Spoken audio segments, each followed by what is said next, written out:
Bom dia a todos, bom dia a todas, bom dia para você que nos assiste pela Pop TV em Sobradinho e Porto Alegre ou nos escuta pela Cultural FM em Santa Catarina e no Rio Grande do Sul. Sejam muitos bem-vindos e bem-vindas a mais um ICL Mercado Investimentos e hoje a gente tem um programa especial porque a gente viu o mapa da mina ontem, muitas pessoas, milhares de pessoas assistiram o mapa da mina, estavam com a gente ali firmes e fortes até o finalzinho e hoje a gente vai fazer um especial mapa da mina para passar pelos principais pontos desse guia para o ano de 2026, os principais aspectos de cenário, de conjuntura, quase como um grande resumão do mapa da mina para quem assistiu ontem e quer rever. Para quem assistiu ontem e quer ficar mais por dentro dessas projeções e o porquê dessas projeções, e para quem não conseguiu assistir, ter um panorama geral do que foi falado ontem no mapa da mina. Então a gente preparou um programa especial para vocês, vamos falar de conjuntura de Brasil, mas não vamos deixar de lado o mundão, porque vai acontecer bastante coisa, deve acontecer bastante coisa aqui no Brasil e de forma geral no mundo. O cenário internacional deve ditar bastante o ritmo desse ano. Então vamos falar desse panorama mais geral e depois a gente passa pelas projeções. Vamos já começar então para não perder tempo, porque o programa tá longo. Quem viu o mapa da mina ontem sabe que é um relatório, né, muito completo. É um relatório muito longo, inclusive para quem quiser, né, baixar aí o relatório, ele vai estar disponível, o link daqui a pouquinho deve aparecer para vocês, quem quiser ler o relatório completo, porque realmente ele é um relatório longo, completo, extenso, mas com muito conteúdo, com análises super importantes e hoje a gente condensou e pegou os principais pontos para trazer para vocês pelo menos a parte de conjuntura e projeção. Então, para dar tempo, já vamos começar aqui com esse mapa da mina, com a conjuntura e o cenário de Brasil. Então, vamos já passar pela conjuntura no Brasil, pensando, né, o ponto de partida em 2025, porque muito desse cenário que a gente espera para 2026 tem base também no que aconteceu, da onde a gente está saindo para chegar nas projeções. Então, a conjuntura do Brasil aqui, a gente teve uma atividade econômica que desacelerou ao longo do ano e essa desaceleração vem muito por conta da taxa de juros que está elevada aqui no Brasil. A gente tem uma taxa de juros em 15% ao ano e é uma taxa de juros que, como eu sempre falo aqui, sufocante. É uma taxa de juros que enforca principalmente a economia urbana e a parte da demanda da economia. Por quê?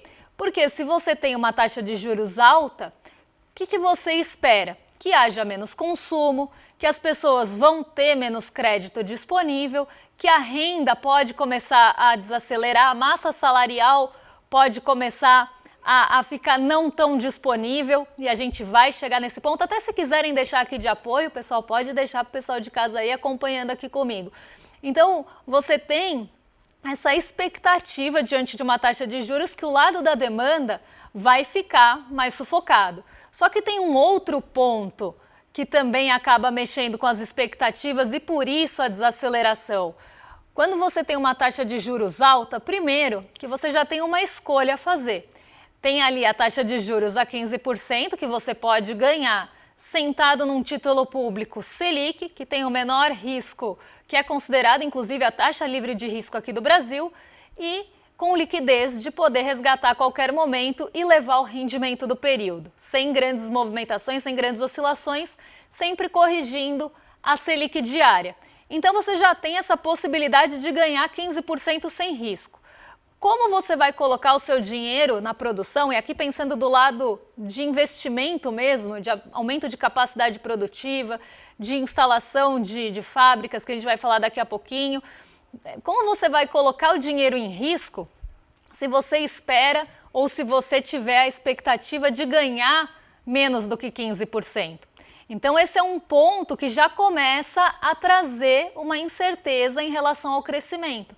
Porque para você investir de fato do lado produtivo da economia, e quando a gente está falando de investimento aqui, é nesse sentido econômico, não de aplicação financeira, para você investir, para você aumentar a capacidade produtiva, contratar gente, aumentar uma fábrica, expandir os planos, novos projetos, esses projetos, esses planos já precisam pagar mais do que 15%. Mais do que isso, precisa pagar mais do que o custo de capital para fazer tudo isso, que normalmente, se a pessoa opera com crédito, já vai ser maior que a Selic. Então esse já é um ponto que pode começar a trazer desaceleração da economia pelo lado produtivo. Outro ponto é que se você não tem expectativa de demanda futura, você também não investe no presente. A demanda futura, a demanda esperada, ela é importantíssima para que você tome decisões pensando nesse futuro. Se você acha que a demanda vai estar reprimida, se você acha que não vai conseguir escoar a sua produção, você não vai colocar dinheiro. Então a produção ela depende desses dois fatores, de um lucro acima do custo de capital e acima da taxa Selic que você ganha sem risco e da perspectiva de uma demanda crescente, de escoamento da sua produção, de que você vai ter consumidores no varejo. Então você não vai querer comprar produtos para deixar parado em estoque, porque isso é ruim. Você não vai produzir também para deixar parado em estoque. Então as pessoas começam, no lado da produção da economia, a desacelerar a produção, a ter ali um ritmo um pouco mais lento em relação à produção, justamente por conta da demanda e porque fica caro produzir. Fica caro não só porque você ganha mais sem risco, mas porque o custo do capital aumenta quando a Selic aumenta. O crédito também fica mais enxuto para quem precisa, do lado da produção. Enxuto e caro. Então isso já começa a trazer também esse estrangulamento. Se não tem novos projetos, se não tem expansão da capacidade, se você não tem novas contratações e quem dirá pode até demitir, você também começa a afetar aquele outro lado da demanda, porque vai ter menos gente trabalhando, uma massa salarial menor, você vai entrando numa espiral negativa. Então, uma massa salarial menor, uma demanda menor, novos projetos não saindo do papel, e isso vai trazendo cada vez mais expectativa de demanda baixa, e assim uma coisa vai retroalimentando a outra. E ainda do lado da demanda, das pessoas, dos consumidores, da gente aqui, o crédito vai ficar mais difícil, a gente vai consumir menos, pode ter uma incerteza um pouco maior em relação à nossa renda no futuro e dar uma segurada no consumo, dar uma segurada em projetos também mais caros, e isso vai fazendo com que a economia fique sufocada. Por isso que a taxa Selic, por mais que ela tenha aquela atratividade do capital que entra de fora, do recurso que vem buscar o rendimento aqui a 15% ao ano, tem um custo econômico muito elevado, tem um custo social também muito elevado. Então, você consegue, por um lado, baixar a inflação na marra, sufocando a demanda, mas deixando todos os outros componentes da inflação livres, porque não respondem a juros, com um custo altíssimo e ainda tentando atrair esse capital de fora para ganhar com rentismo aqui. E isso faz com que também tenha um efeito no dólar, mas também com um custo bastante alto econômico e social. Então a desaceleração que a gente viu acontecer em 2025 vem muito por conta disso. E enquanto a Selic estiver restritiva, e ela deve ficar restritiva por um bom período ainda, até porque se ela vai começar a cair, ela não vai cair logo de cara para 12%, ela vai caindo gradualmente.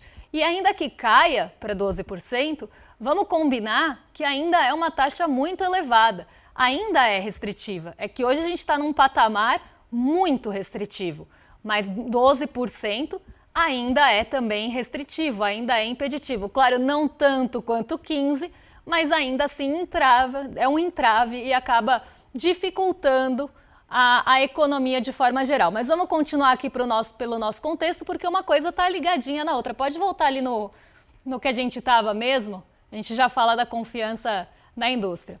O PIB desacelerou, então, como a gente falou, mas a tendência ainda é superior ao período pré-pandemia, apesar dessas dificuldades que a gente vem enfrentando do lado da Selic, da restrição na política monetária.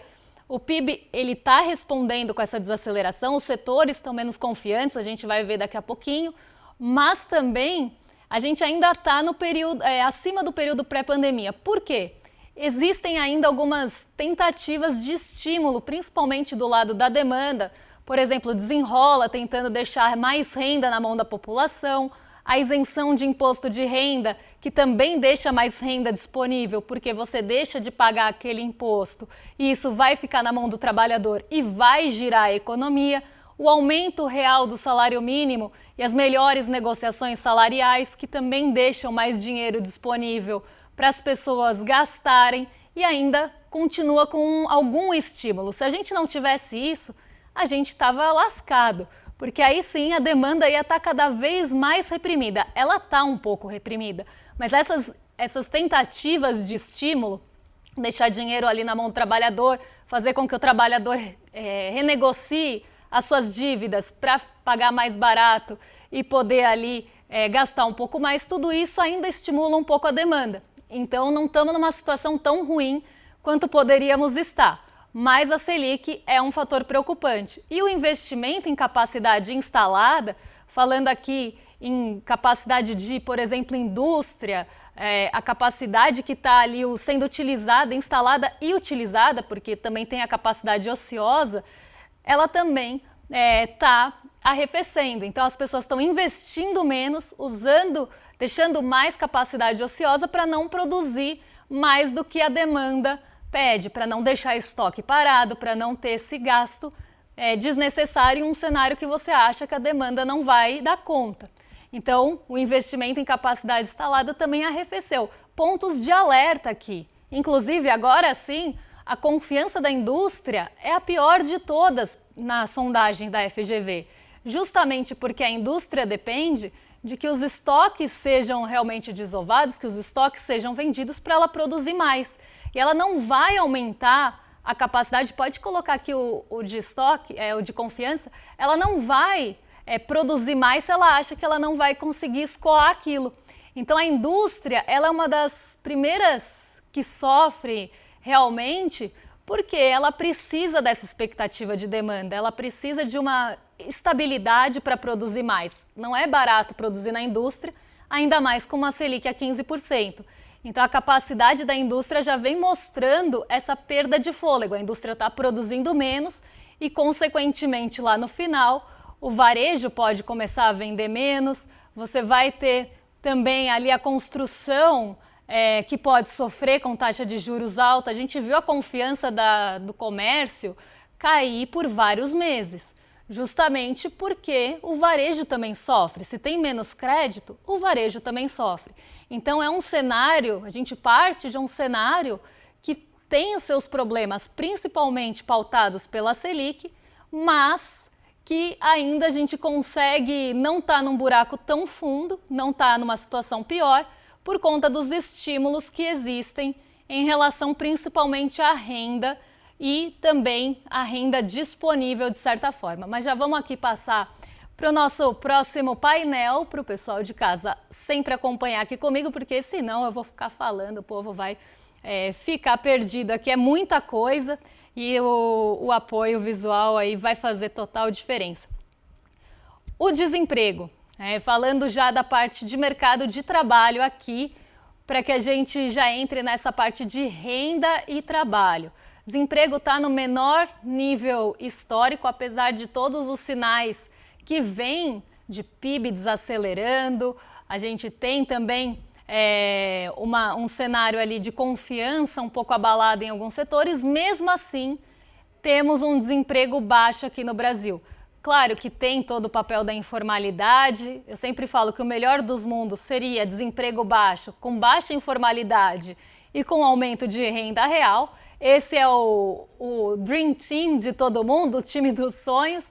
Mas a gente ainda tem desafios no mercado de trabalho, principalmente em relação à informalidade.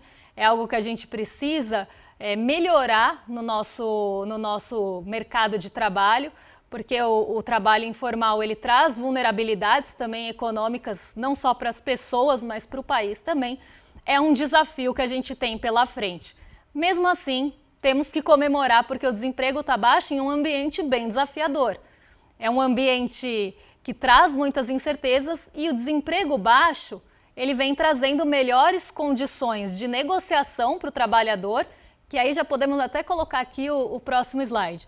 Já vem trazendo melhores condições para a negociação salarial do trabalhador e também deixa, né, um ambiente mais favorável, não só a inflação mais baixa, mas também o desemprego mais baixo, para essa negociação ser sucesso, né, ser um sucesso e não um fracasso. E também as políticas de valorização do salário mínimo ajudam muito nesse sentido. Então, o rendimento real do trabalho, ele está aumentando, mas por mais que você aumente a renda do trabalhador, dê um aumento real para ele, vocês podem ver no gráfico do lado, para quem está só escutando, ele cresce, depois ele quase estabiliza. Isso começa a acontecer na renda disponível porque o trabalhador ele não tem tanta renda disponível ali, apesar do ganho real.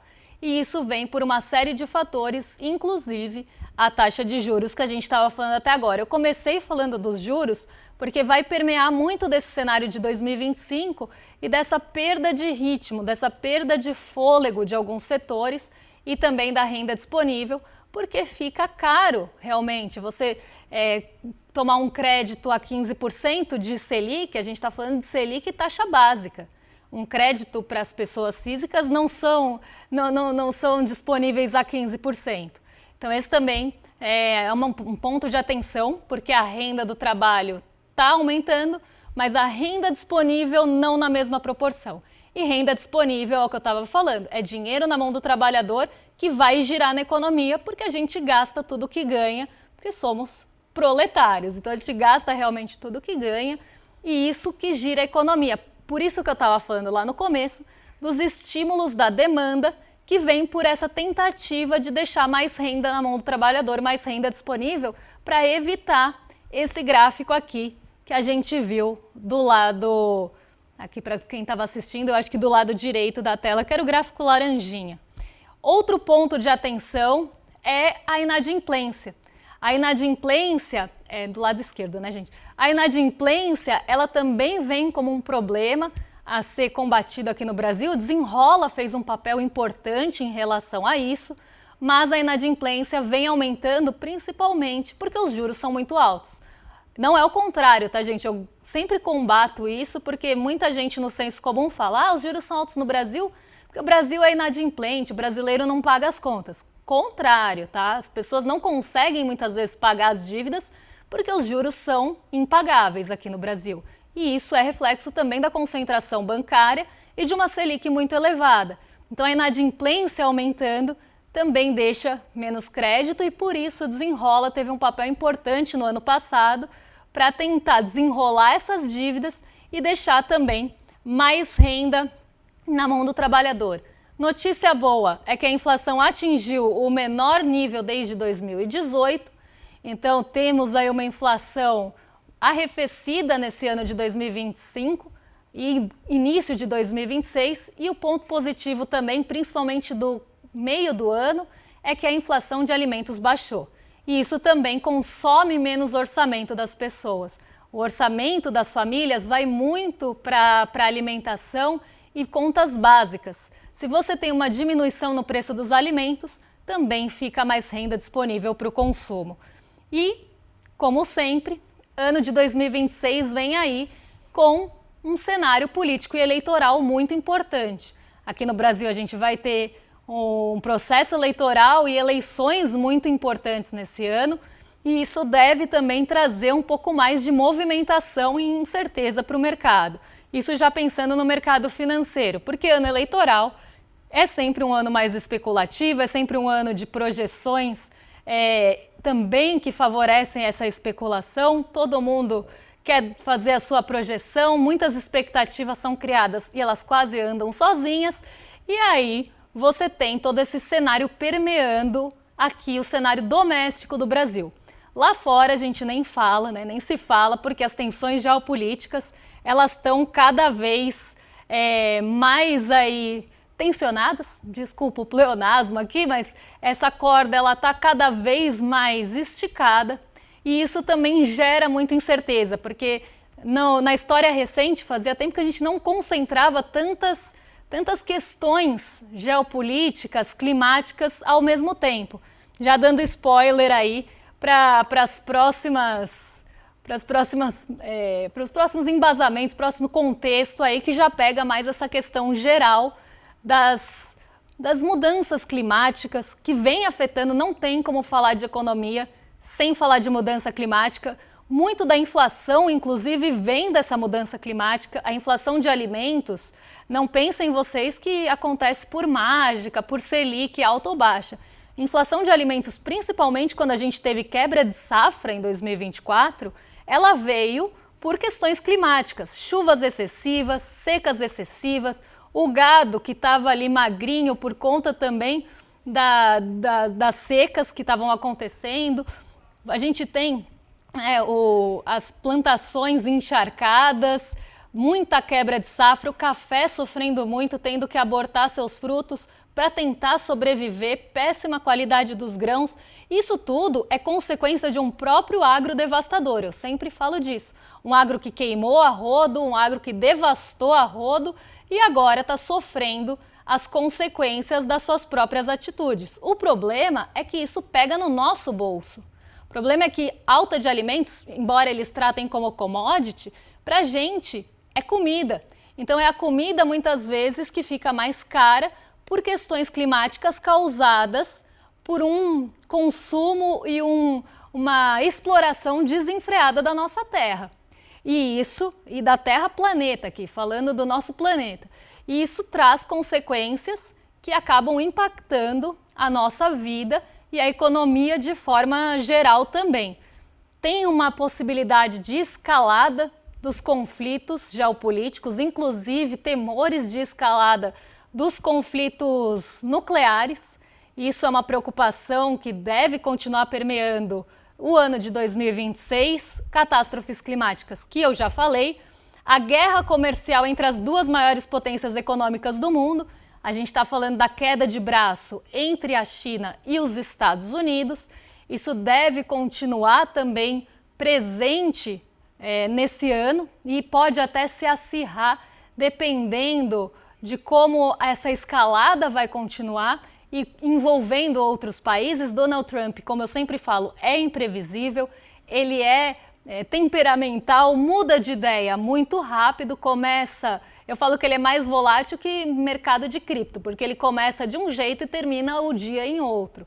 Muitas vezes atacando e subindo o tom contra outros países. E isso é ruim para todo mundo, inclusive para os Estados Unidos. Mas ele vem tratando o país como se fosse, o planeta, né, como se fossem sempre serviçais ali, servindo aos interesses dos Estados Unidos. E quando isso não é feito, ele ataca, sobe o tom e ameaça. Isso é muito ruim para todo mundo e gera muita incerteza. E esse clima, enquanto tivermos Donald Trump na presidência dos Estados Unidos, deve continuar.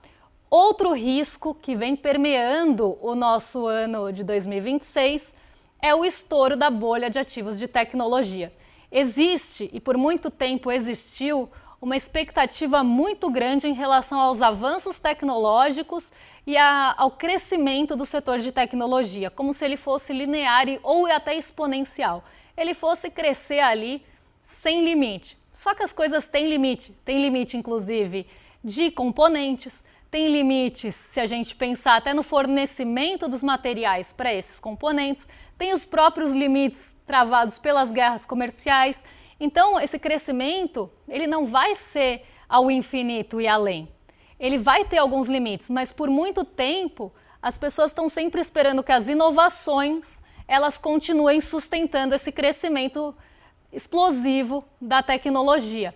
E com os resultados sendo divulgados, com esses pontos sendo colocados também em relação às limitações que isso pode trazer, que todas essas questões podem trazer, nós temos essa... Nem precisa colocar esse ainda, a gente vai chegar lá. A gente vai ter essa possibilidade de quase... Caiu a ficha, eu ia usar cair na real, caiu a ficha é meio entrega a idade, né? Mas as pessoas estão tendo as suas fichas caindo justamente porque estão vendo que talvez esse crescimento não seja sustentável. Tanto que ontem a Microsoft divulgou os resultados e eles frustraram uma série de expectativas. Mas é porque as pessoas, mais uma vez, estavam projetando um crescimento astronômico e também criando expectativas que já estavam andando sozinhas. Então isso permeou e agora a gente está vendo que podem ter limitações tecnológicas de componentes e materiais que podem jogar uma areia nessa projeção toda. Além disso, essa disrupção tecnológica que a gente está falando vai afetar as maiores empresas do planeta que hoje são ligadas ao mundo de tecnologia. Já falei dos riscos eleitorais, não vou falar deles de novo. E a gente tem um cenário traçado agora para 2026 e é dele que a gente parte para as projeções.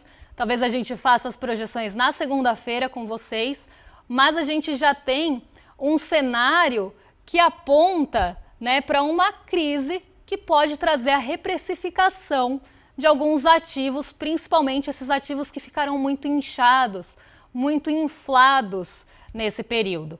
Então, é um cenário desafiador, como eu falei, tem muita tensão geopolítica, a gente tem uma corda muito realmente tensionada e as pessoas que estão na ponta dessa corda, principalmente Donald Trump naquele cabo de guerra, ele está sempre puxando a corda para o seu lado e isso gera instabilidade porque ele sobe o tom. E ninguém sabe qual é o limite de Donald Trump. Acho que essa é a grande questão. Ele vai subir o tom até quando? Até ter uma ameaça de guerra de fato militar? Ele vai subir o tom para esse lugar bélico ou ele vai ficar na ameaça comercial, na ameaça econômica por questões políticas, o que já é muito ruim? Como é que ele vai tratar, né, essas questões envolvendo outros países? Ele vai continuar colocando os países como se devessem toda a servidão e subserviência a ele? Ou ele vai realmente baixar essa bola, que eu duvido muito, e negociar de igual para igual e não de cima para baixo? Existe toda essa tensão e ele quer o unilateralismo, ele quer decisões que partam dele e que sejam aceitas. Já o mundo não quer isso, o mundo quer o multilateralismo, inclusive apontando para várias medidas que justamente confrontam esse posicionamento do Donald Trump. Então a gente tem um ano com um cenário eleitoral aqui no Brasil muito desafiador, que vem, né, com também toda a questão da tecnologia que deve surgir nessas eleições, mas não só isso. Um cenário desafiador em relação à composição do Senado e quem vai compor realmente também a Câmara, né? Porque a gente não pode pensar só na eleição presidencial ou do governo.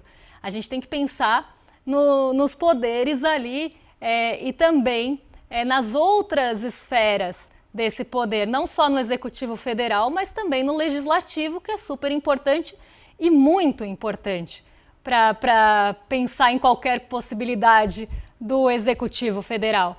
Então, a gente tem esse cenário colocado aqui no Brasil que deve trazer instabilidade, um cenário lá fora que deve também trazer essa instabilidade e um cenário também nessa esfera de mercado que aponta para desafios de manter a sustentabilidade do crescimento de empresas que hoje são muito valiosas e acabam tendo, né, esse papel de empresa muito grande que pode ter um estouro de bolha, por exemplo, que é algo que vem sendo aventado há muito tempo, porque elas inflaram muito rápido e talvez percebam que não seja esse ritmo de crescimento. Recentemente a gente viu um caso parecido com a Nvidia. Então é um cenário, né, sem contar as questões climáticas que vêm se agravando ano após ano e as pessoas parecem que estão de olho fechado para isso e continuam defendendo o consumo, por exemplo, de petróleo.